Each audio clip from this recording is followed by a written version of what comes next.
Well, maybe if you do this, which I hope you can do, that might say, I'll do this after some action. What's that? Walk on your hands. Oh, a challenge. Okay. Are you really going to do it?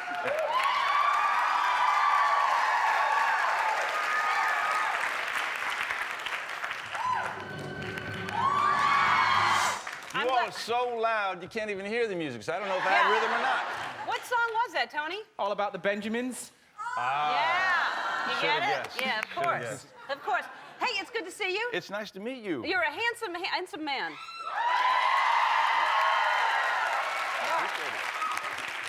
And what an interesting life. What I love about this, because I get to be fans and then I have people on the show and I learn all kinds of things that I didn't know about them. I had no idea. You grew up in the Bay Area, right? In San Francisco. Born and raised in San Francisco. All right. And your family, you moved into Alcatraz? Well, that's where I did my hard time. Yeah. As a kid? No, in 1969, the American Indian movement, it was a very radical, socially aware time. My mom became involved in that particular organization, and she was part of the takeover of Alcatraz Island, which up until 1962 was a federally held penitentiary and unoccupied up till '69. So, as a political gesture, they took it over. And how many people lived there with y'all? At the time, and they're no longer there, but there were 2 towers that housed the staff of the prison, and essentially there were squatters' rights, and so you could just pick any apartment you wanted. Well, apartment is a kind of. I didn't have the penthouse. I used to live there and have a view of Alcatraz from where I lived. But and this is you. Is this when you lived there or afterwards? This is probably 1971. How old are you here? 2nd grade. Look at this. How old are you in 2nd grade? I think you look a little like Eva Longoria there. I think you could have been on Desperate Housewives. I missed my chance. Yeah, almost on Desperate Housewives, and then you lost out to Eva.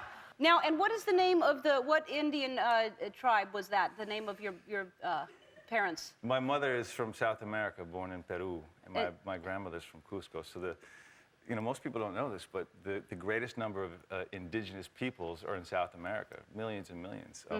Obviously, there's most. But is there a name? Quechua. Quechua. Yeah. Okay. Yeah. How do you spell that? Test it. Quecha. That's right. No, Chua. That's right. Yeah. And what tribe are you from? The Gaelic tribe? Yes. Yeah. And it's Gaelic. That's right. That's right. All right, and your child, now you're continuing the tradition. Your child's brand new, 3 weeks old? Yeah, just 3 weeks yesterday. And the name is? His name is Mateo Bravery Bratt. Mateo Bravery Bratt. Yeah. And what are those names? They must mean something. Mateo. Mateo means gift from God. Bravery, I thought, he's going to need it with the state of the world and, being the kid brother to a tough older sister. So, yeah.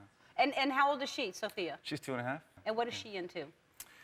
She's into a lot of things. Dora the Explorer is one of her favorite things, but her absolute favorite is Elmo. And it's funny because I was flying back from New York a few weeks ago when the show opened. I was doing some promotion on the Today Show, and I sat in my seat in first class, and there was a huge guy sitting in the seat next to me. He looked like Warren Sapp from the Raiders, and he had a voice like James Earl Jones. And I sat down and said, "How you doing?" He said, "Hey, Benjamin, good job today on Today's Show. I really enjoyed that." I said, "Oh, you saw that?" He goes, "Actually, I was the follow-up guest on that." And I said, "Oh, cool. What do you do?" He goes, "I'm a puppeteer." I said, "Oh."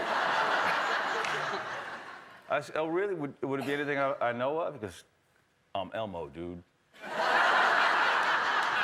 I said, "Get out of here. You are not Elmo." And Elmo had a glass of champagne. Elmo was chilling, let me tell you. And so, we got to conversing. Kevin was his name. And I said, "All right, look, we've known each other about 15 minutes now. You got to give me a little bit of Elmo." He goes, "Why do you ask, Benjamin?" It was Elmo, looking like a football player. He must get asked that all the time, too, and especially to look like that. That's hilarious. I'm sure. Yeah, it was very odd. Well, his name is Kevin Clash. Is that what you're telling me? Kevin Clash is his name. Yeah, okay. All right. Well, your family's expanding. We wanted to get you something for the whole family. Really? And here's a jacket for you. And every single jacket. You have this one. Oh, man, this for that's your so wife. Cool. Look at that. And this one for Sophia. This is her name on here. And then here's Mateo's little jacket. Ellen, that's fantastic. So you have a whole little Thank you.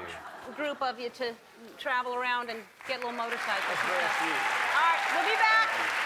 And he's going to try something. I hope it works out. We'll be right back. We're back with Benjamin Bratt.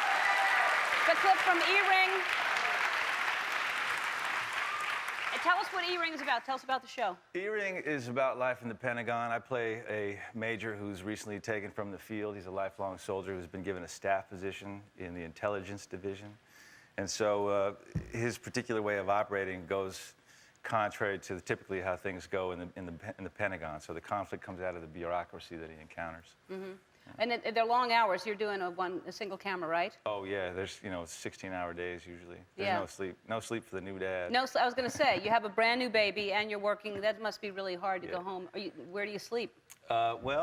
Typically in the other room. No, I'm teasing. No, it's all new. So what I tease my wife about is there's no sleep and there's no action. In fact, I said, honey, you know what this is?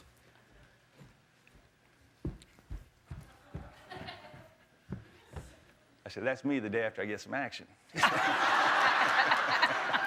know. And that hasn't worked? Kill me. Yeah. I might kill myself after I see that. And that didn't do anything for her? That's Apparently that wasn't terribly attractive to her. Well, maybe if you do this, which I hope you can do, that might say, I'll do this after some action. What's that? Walk on your hands. Oh, a challenge. Okay. Are you really going to do it?